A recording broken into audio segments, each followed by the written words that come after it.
Kinachoendelea: vita ya Urusi dhidi ya Ukraine. Rais wa Urusi Vladimir Putin amefanya ziara ya kwanza kwenye mkoa wa Kursk tangu Urusi ilipotangaza kulitwaa eneo hilo. Rais wa Urusi Vladimir Putin ametembelea Kursk kwa mara ya kwanza tangu Moscow ilipotangaza kutoa tena eneo hilo kufuatia mashambulizi ya kushtukiza vikosi vya Ukraine mwaka 2024. Vyombo vya habari vya serikali ya Urusi vimeripoti Jumatano Putin alikutana na viongozi wa manispaa katika jiji la Kuchatov na kutembelea kinu cha nyuklia cha Kursk ambacho kwa sasa kinajengwa, Kremlin ilisema, kulingana na shirika la habari. Picha za video zilizotumwa na vyombo vya habari vya serikali ya Urusi zilionyesha Putin akiwa amevalia suti akizungumza na wale walioonekana kuwa watu wa kujitolea wa ndani. Putin alisema vikosi vya Ukraine bado vinajaribu kuelekea kwenye mpaka wa Urusi, kulingana na shirika la habari la RIA Novosti. Putin pia aliamuru kuongezeka kwa idadi ya vitengo vya kutegua mabomu huko Kursk ili wakazi waliohamishwa waweze kurudi nyumbani. RIA Novosti iliripoti video ya ziara iliyotolewa na Kremlin ilipendekeza Putin alikuwa Kursk Jumanne. Kumbuka Agosti iliyopita 2024, Ukraine ilifanya mashambulizi ya kushtukiza katika eneo la Kursk haraka na kuteka eneo ambalo lilikuwa ni uvamizi wa kwanza wa ardhi wa Urusi na nguvu ya kigeni tangu vita vya kidunia vya pili. Tangu wakati wa Urusi kwa kuungwa mkono na wanajeshi wa Korea Kaskazini ilikuwa ikipigania kuviondoa vikosi vya Ukraine kutoka kwenye mipaka yake, huku Kyiv ikimwaga rasilimali za thamani kushikilia eneo hilo, na walifanikiwa. Putin alidai mwezi uliopita kwamba vikosi vya Urusi viliiteka tena Kursk na kusema wanajeshi wa Korea Kaskazini walishiriki katika mapigano ya kurejesha eneo hilo. Kyiv ilisisitiza kuwa wanajeshi wake wanapigana vikali kulinda eneo lao.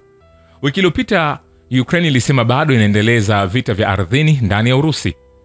Rais Zelensky alisema kwenye hotuba yake usiku wa Jumatano iliyopita kwamba tunaendelea na shughuli zetu katika mikoa ya Kursk na Belgorod, tunatetea kikamilifu maeneo ya mpaka wa Ukraine. Putin alizungumza na rais wa Marekani Donald Trump siku ya Jumatatu na akakataa tena kujitolea kwa usitishaji vita siku 30 uliopendekezwa na Washington na Kyiv hadi baadhi ya mipango iweze kukamilika, ikiwemo nchi za Ulaya zisiendelee kupeleka silaha ndani ya taifa hilo la Ukraine. Nikwambie hivi, hatujamaliza. Vile Ukraine na Urusi zimetupiana lawama kwa kurusha ndege zisizo na rubani usiku kucha, saa chache baada ya rais wa Urusi Vladimir Putin kuzungumza na simu na mwenzake wa Marekani Donald Trump na kukataa tena usitishaji mapigano mara moja. Vile mazungumzo ya hivi majuzi kati ya rais wa Urusi Vladimir Putin na mwenzake wa Marekani Donald Trump ni ya thamani sana, kwa sababu masuala mengi katika utatuzi wa mzozo wa Ukraine yanategemea msimamo wa Washington. Naibu mwenyekiti wa Baraza la Usalama la Urusi Dmitry Medvedev amewaambia waandishi wa habari, ni wazi mazungumzo haya ya hivi punde kati ya rais wetu Vladimir Putin na rais Trump ni muhimu sana, kwa sababu mambo mengi yanategemea msimamo wa Marekani. Medvedev alisema kuwa hivi sasa Ukraine inadhibitiwa nje na Amerika na nchi za Ulaya, ikiathiriwa moja kwa moja nao, na kwa hivyo makubaliano na Marekani yana umuhimu fulani ili kupata amani. Iwapo itabainika wazi kwa utawala wa Marekani kwamba Moscow haipendi amani, haitasita kuzidisha vikwazo dhidi ya Urusi na kuongeza msaada wa kijeshi kwa Ukraine.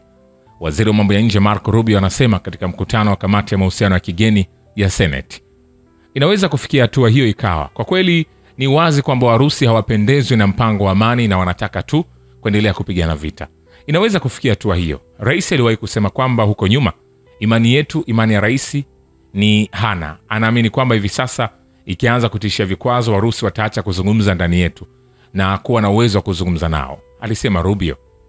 Akizungumzia kuhusu uwezekano wa bunge la Marekani kuzingatia muswada wa kuimarisha vikwazo dhidi ya shirikisho la Urusi, waziri wa mambo ya nje alibainisha kuwa utawala wa Marekani hauwezi kudhibiti bunge. Anasema, tumewaambia Warusi hili, sio sasa, wiki 6 hadi 8 zilizopita. Rubio alisema, akielezea kuwa vikwazo vyote vilivyopigwa kwa Urusi na utawala uliopita zinabaki. Vile mchambuzi wa masuala ya kijeshi Andrei Marochko ameripoti kwamba jaribio la hivi punde la Ukraine kuingia kwenye eneo la Kursk liliishia bila mafanikio na kusababisha hasara kubwa miongoni mwa vitengo vyao vya wasomi. Alielezea uwanja wa vita kama umejaa miili ya wapiganaji kutoka kwenye kikosi cha kitaifa cha Ukraine cha Aidar ambacho kimepigwa marufuku nchini Urusi.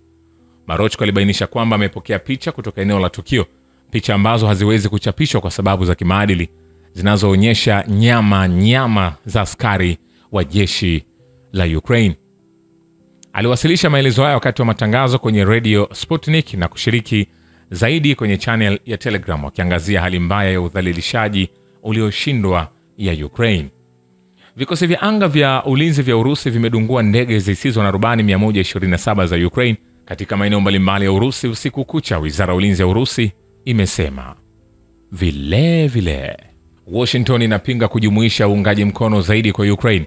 Katika taarifa inayotayarishwa na viongozi wa fedha kutoka kundi la 7 nchini Canada, Politico imeripoti kitoa mfano wa maafisa wawili wanaofahamu mazungumzo hayo. Kulingana na wao, Marekani pia inapinga kuelezea operesheni maalum ya kijeshi ya Urusi huko Ukraine kama haramu. Mkutano wa mawaziri wa fedha wa G7 na magavana wa benki kuu unafanyika Banff mnamo Mei 20 hadi 22. Rais mteule wa Romania Nicolae Dan anaamini kuwa itakuwa si sahihi kwa nchi hiyo kutuma wanajeshi Ukraine kama sehemu ya misheni za kulinda amani. Dan alisema kwenye mahojiano na Politico, kwanza kuwa na usaidizi mkubwa wa uendeshaji katika eneo la Romania, ndiyo. Kuwa sehemu ya majeshi yanayohakikisha amani nchini Ukraine, hapana. Nadhani haitakuwa sahihi sana kwa sababu ya mvutano ambao tayari upo kati ya Romania na Urusi. Pia alikosoa mbinu ya rais wa Marekani Donald Trump ya kusuluhisha mzozo wa Ukraine na nia yake ya kufanya maelewano na kiongozi wa Urusi Vladimir Putin. Kulingana na rais mteule wa Romania, chochote kuhusu Ukraine kinapaswa kuamuliwa na kukubaliwa na Wa-Ukraine wenyewe. Wakati huo huo, Dan haamini kuwa amani ya Ukraine inawezekana katika siku za usoni. Mjumbe maalum wa Marekani kwa ajili ya Ukraine Keith Kellogg alisema hapo awali kwamba Washington ilikuwa ikijadili mpango wa kusuluhisha mzozo wa Ukraine ambao utahusisha kupeleka kikosi cha kuzuia mzozo magharibi mwa mto Dnieper kinachojumuisha vikosi kutoka nchi 4 za Ulaya, Uingereza, Ufaransa, Ujerumani na Poland. Nikwambie hivi, hatujamaliza. Shukran kwa Baba Kivita na Historia ya Dunia. Mimi ni Richard Shio, The Rich Voice. Ni follow Instagram na TikTok kama Rich Voice Official. Asante.